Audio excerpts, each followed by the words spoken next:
This was actually my first time, hands down, able to recognize what was going on. This is my first real big vision that I was able to have. And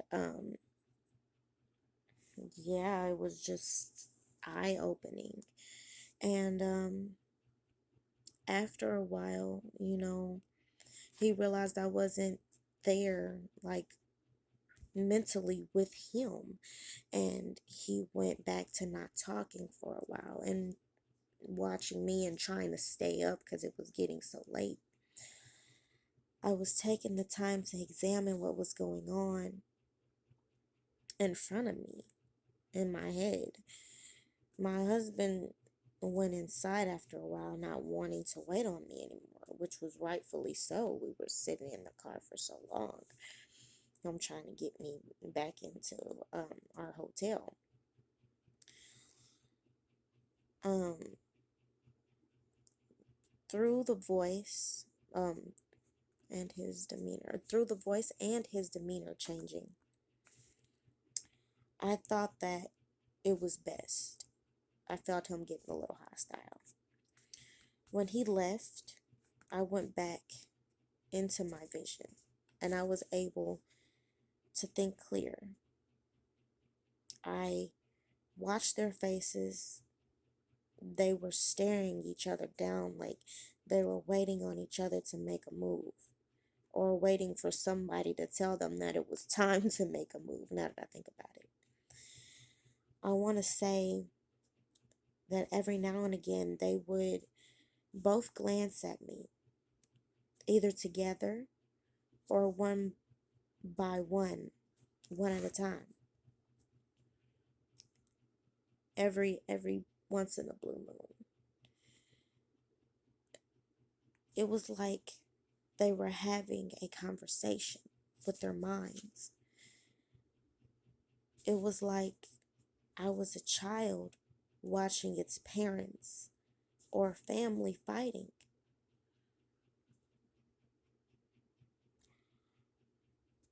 Despite what people want to believe, Satan and the fallen angels, they were family to us.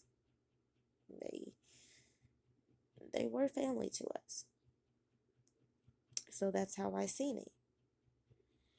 Um, I watched in horror, realizing how big they were.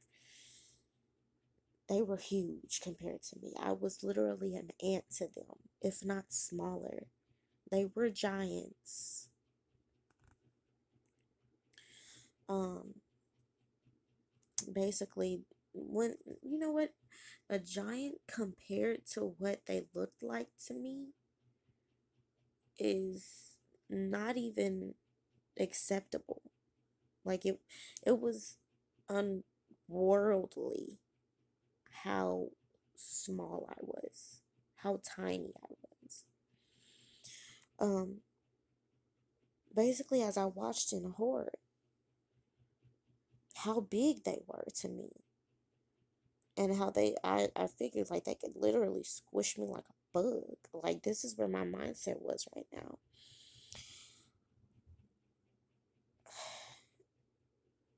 They were giant, huge. Satan stood out to me first because of his appearance. He was red all over. He was basically the to let me know. I'm guessing he had the horns. He had red all over him, and his nails were black and sharp. Um,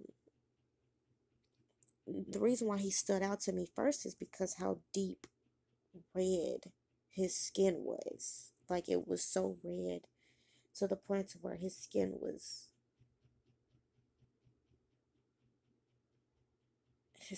like so deep dark red. His nails almost, they were so red they almost looked black. um he was bald and he had horns, but I knew this wasn't his real face. For some reason, something told me basically that's not how he really looks. basically, I felt like God put that in front of me to basically be like, this is, you know what I'm saying? This is Satan. This is Jesus. You know what I'm saying? To give me the simple understanding of what was going on in my head. And then I zoomed in on Jesus and seen a bit of a problem with his features as well. But also, again, this is just what we were taught in Christianity. You know what I mean? I'm not with Christianity anymore, but this is what we were taught. And, you know, I was just seeing it as God was showing. I'm believing that God showed me. He was showing my child inside of me how they look to me, basically. How I was taught in a way. That's what I believe. Basically, it was a problem with his appearance too. But I ignored it. I wanted to scream, stop fighting. But I felt like everything in me was being thought out, not said. Like my lips weren't moving, but this is what I was thinking. I remember the more I watched, the more in agony I felt. The more heaviness on my chest I felt. I felt like a child watching their family members fight. I wanted to scream, stop fighting. But it went on to unheard ears. It almost felt like, as they were talking, that they were waiting on me to make a move. Like, basically, once I realized what was going on, like they were watching each other, waiting for their time to begin.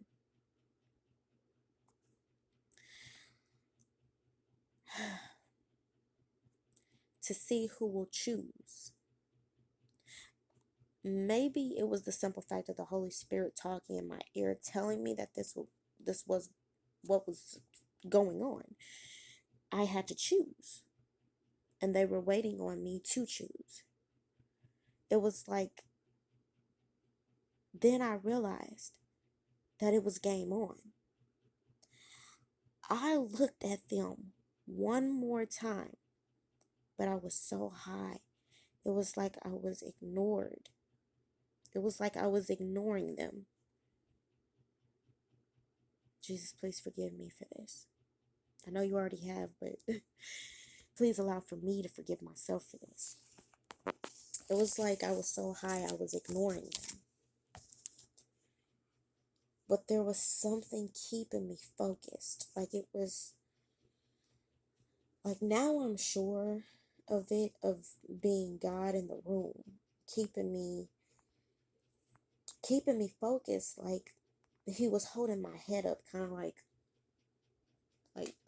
pay attention, you know what I mean?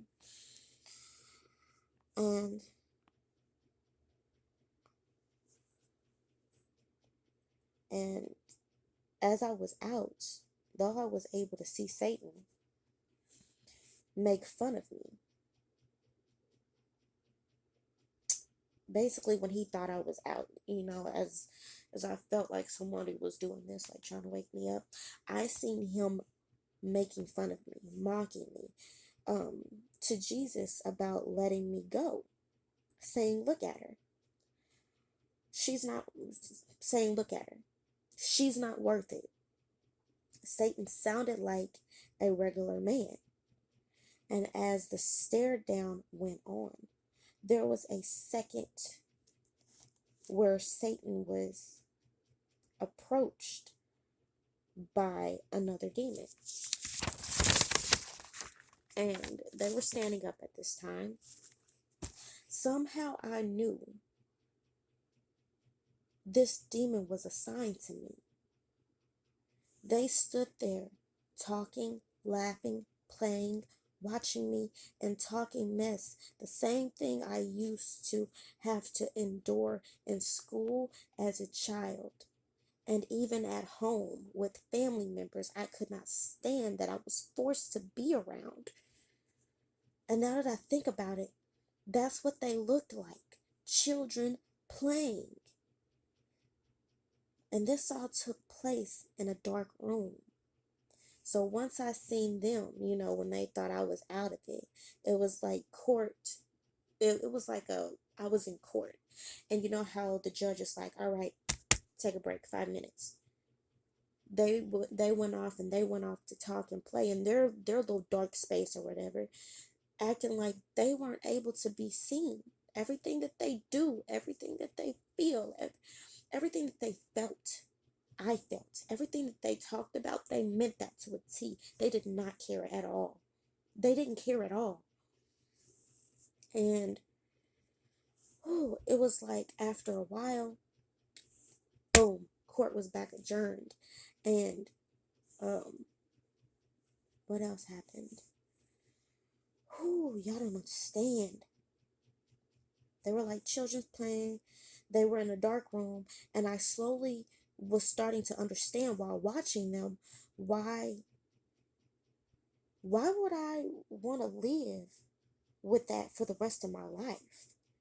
I couldn't stand my family members because they disrespected me so much. They didn't care what came out of their mouth. They put their hands on me anytime they wanted to and demanded respect when it wasn't given. And the same thing happened to me at school. And, I got bullied every which way at home by adults, by children, and living in a place. And it came to realization that living in a place with so many people exactly the same, that was complete torture for me. Just thinking about it was surreal. And when been I've been running for that from those people most of my life. I've been running from those people for most of my life. Um and I still am. I don't want anything to do with them. Don't get me wrong, I still love them, but I don't want anything to do with them.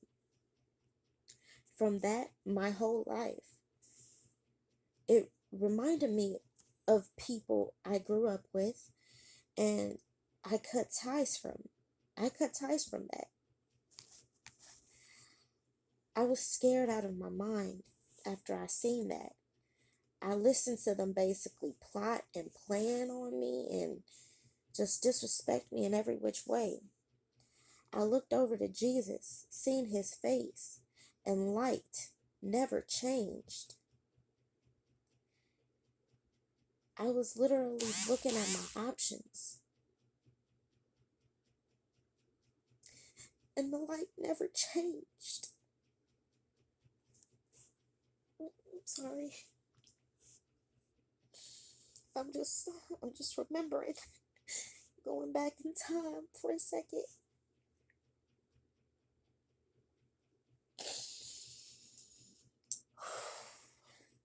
Thank you, God. Thank you so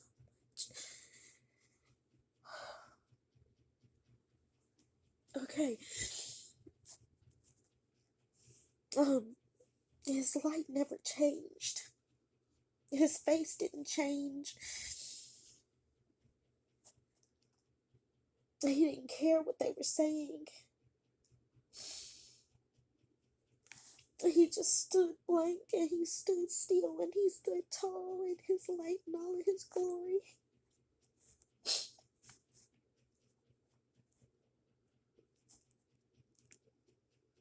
Praise God.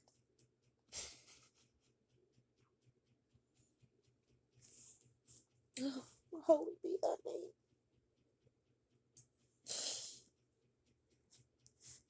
And I cried to my King, so scared nervous. I fell a few times to try to get to him, crawling on my knees, trying to run on my knees like a child. I wasn't even able to walk. I crawled to him because I knew I wasn't worthy.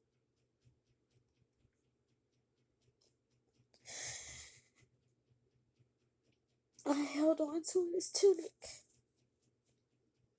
but his tunic covered his feet. I bared my face in his tunic.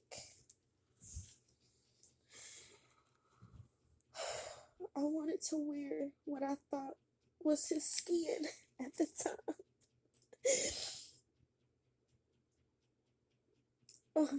At that point, I was over near Jesus. I picked who I wanted to serve that day. Satan looked down at me like a statue. He moved like a statue in movies. He looked like, how dare you? Like I made him look bad.